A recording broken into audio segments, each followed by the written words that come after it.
Première lettre à ma chère sœur bien-aimée dans le Christ. Tu me demandes de te donner des exemples de rondes que je fais dans la création. Tu me dis que pour toi, les rondes dans la rédemption avec les 24 heures de la passion sont mieux comprises car plus naturelles. Mais dans la création, tu me partages que tu n'arrives pas à faire des boucles comme Louisa et que tu mets juste tes je t'aime dans les éléments créés, quand tu y penses, et tu le fais au nom de tous et pour tous. Alors en te lisant, je me dis, mais que puis-je moi te dire que tu ne sais déjà, puisque tu as tout quitté pour suivre les connaissances dans la divine volonté. Et de plus, c'est une chose de vivre les rondes et une autre de mettre des mots sur ce que tu vis. Alors pour éviter les écueils de ma volonté humaine, je me joins à la prière de Louisa. Voici les mots que Louisa écrit, c'est tout début du tome 34. Et je me fusionne vraiment à chacune de ces paroles. Jésus, mon roi d'amour, et maman ma divine reine, oh, tissez ma volonté dans la vôtre, pour n'en faire qu'une seule, et enfermez-moi dans votre cœur, pour que je n'écrive rien en dehors de vous, mais tout dans le cœur de mon Jésus et dans le sein de ma céleste maman, afin de pouvoir dire, c'est Jésus qui écrit et c'est ma maman qui me dicte les paroles. Le texte que Jésus nous donne à travers Louisa date du 18 juin 1937. Et c'est d'abord Louisa qui parle et elle dit « Après quoi je poursuivais ma ronde dans la création et oh, combien de magnifiques surprises chaque chose créée me disait sur l'amour de Dieu envers moi. Chacune d'elles possédait un espace qui contenait un dépôt d'amour qui devait toujours me dire qu'il m'aime, que ton Créateur t'aime. » Je demeurai surprise et mon doux Jésus revint et reprit. Ma fille, tu sais que la création était un exutoire de notre amour, et qu'en amenant la création à la lumière du jour, tous étaient présents. Aucune créature ne nous échappait, et nous avons mis en chacune d'elles, en chaque chose créée, un dépôt d'amour qui devait aimer et dire toujours à la créature qu'il t'aime, que ton Créateur t'aime. De sorte que si les choses créées courent afin de donner aux créatures le bien qu'elles possèdent, c'est notre amour qui les fait courir. Si le ciel s'étend par-dessus leur tête, c'est notre dépôt d'amour qui lui en donne le droit. Si le soleil leur donne sa lumière, c'est l'héritage d'amour que chaque créature détient dans le soleil de son Créateur.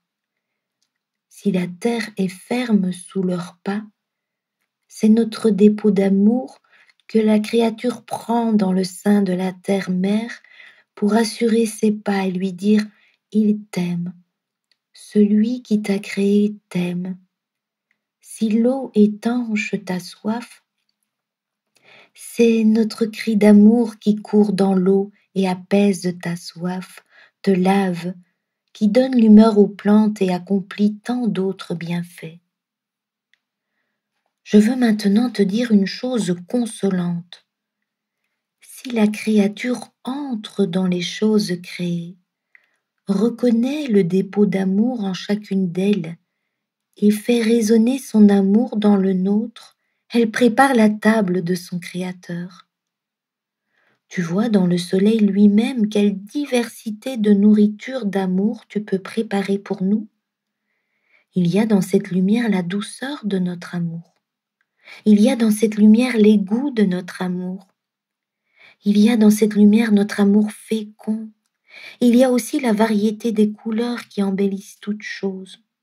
Oh ma fille, je n'en finirais pas si je voulais te répéter la multiplicité, la diversité d'amour que nous avons mise en chaque chose créée pour chaque créature. Et combien elle a le devoir de connaître cette multiplicité d'amour afin de trouver le modèle pour nous aimer avec tant de marques distinctes d'amour, comme nous l'avons aimé. Mais hélas, notre amour demeure isolé, sans la compagnie de l'amour de la créature, et c'est pour nous une souffrance que notre amour ne soit pas reconnu en chaque chose créée, alors que chaque chose a reçu de nous le mandat d'aimer la créature d'un amour particulier. Dans le vent qui court transporter nos baisers, dans les flots de nos caresses amoureuses, dans les gémissements de notre amour suffoqué, dans l'impétuosité du vent de notre amour dominant qui veut se faire connaître afin de régner sur tous. Oh, si la créature pouvait reconnaître notre amour qui court dans le vent, elle nous rendrait avec les siens nos baisers et nos caresses, car nous l'embrassons et nous la caressons parce que nous voulons être embrassés et caressés par elle. Elle gémirait avec notre amour pour ne pas nous laisser suffoquer. Elle assourdirait tout le monde en disant que nous l'aimons, que nous aimons celle qui nous aime tant. Et dans l'air que nous respirons tous, combien d'amour n'y a-t-il pas? Et non par intervalles comme dans les autres choses créées, mais à chaque instant, à chaque respiration, qu'elle respire, qu'elle dorme, qu'elle travaille ou qu'elle mange, notre amour court toujours avec un amour distinct et nouveau. Et en toutes les autres choses créées, notre amour court dans l'air qui donne la vie avec une rapidité enchanteresse à laquelle personne ne peut résister. Il court dans le cœur, dans le sang, dans les os, dans les nerfs, en toutes choses, et se constituant l'acte vital de l'être humain, il lui dit en silence: Je t'apporte l'amour continu de ton Créateur, et parce qu'il est continu, je peux te donner la vie. Oh, si la créature pouvait reconnaître dans l'air qu'elle respire l'acte de vie que nous y avons placé, l'enthousiasme de notre amour qui court et court toujours sans jamais s'arrêter, elle nous donnerait en échange sa vie afin de nous aimer, de nous raconter notre histoire d'amour et de répéter notre refrain: je vous aime toujours et en toutes choses comme vous m'avez aimé. Dans la plus grande jusqu'à la plus petite chose créée se trouve un amour nouveau et distinct pour les créatures, et comme elles ne le savent pas, elles ne nous le rendent pas et répondent plutôt à notre amour par des offenses et la plus grande ingratitude.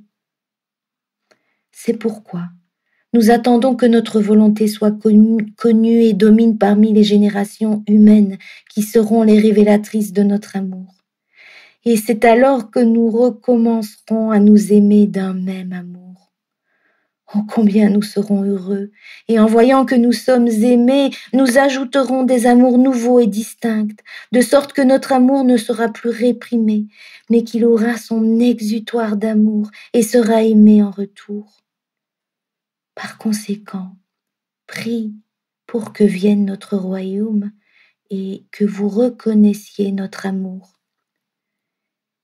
Et si tu veux l'amour, aime-nous, car si nous ne trouvons pas l'amour dans la créature, nous ne savons quoi lui donner, ni quoi faire, car il lui manque l'endroit où mettre nos grâces et le premier élément qui forme notre vie en elle.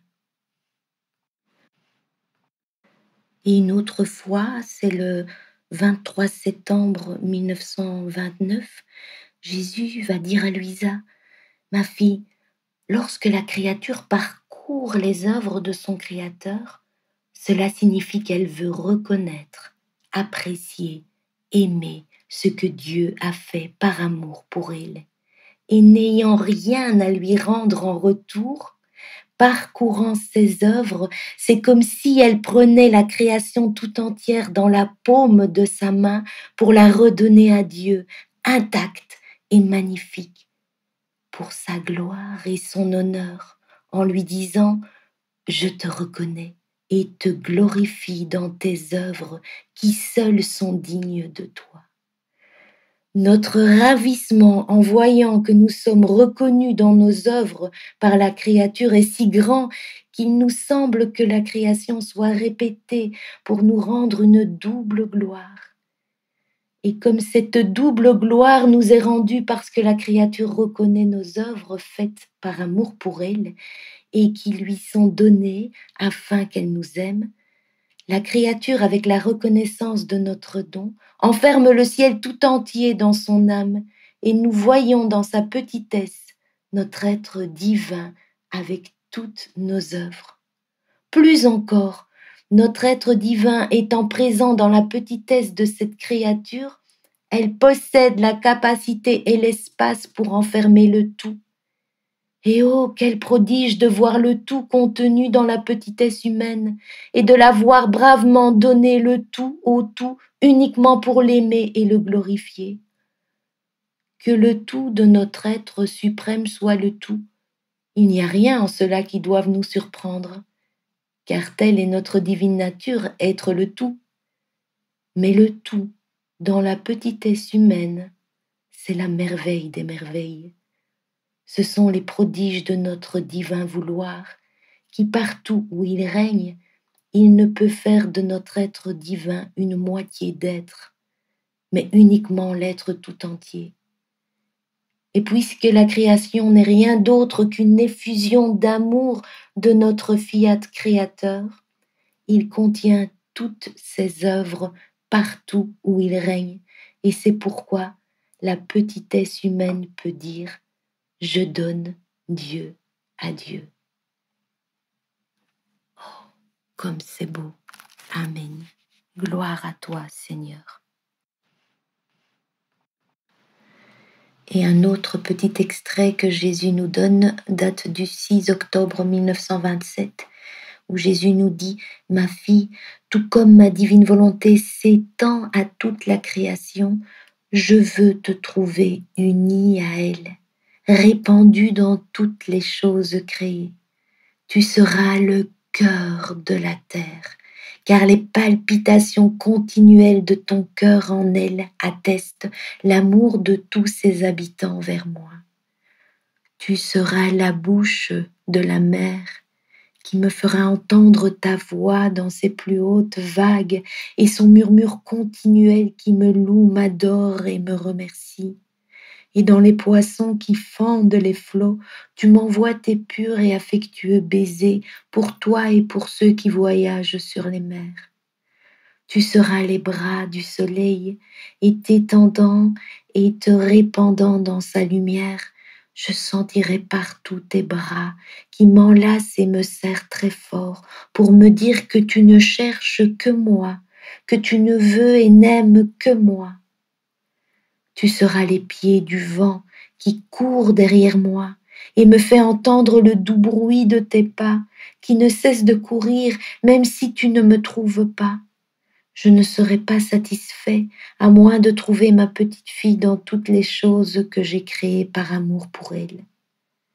Je demande à toute la création, la petite fille de ma volonté est-elle ici?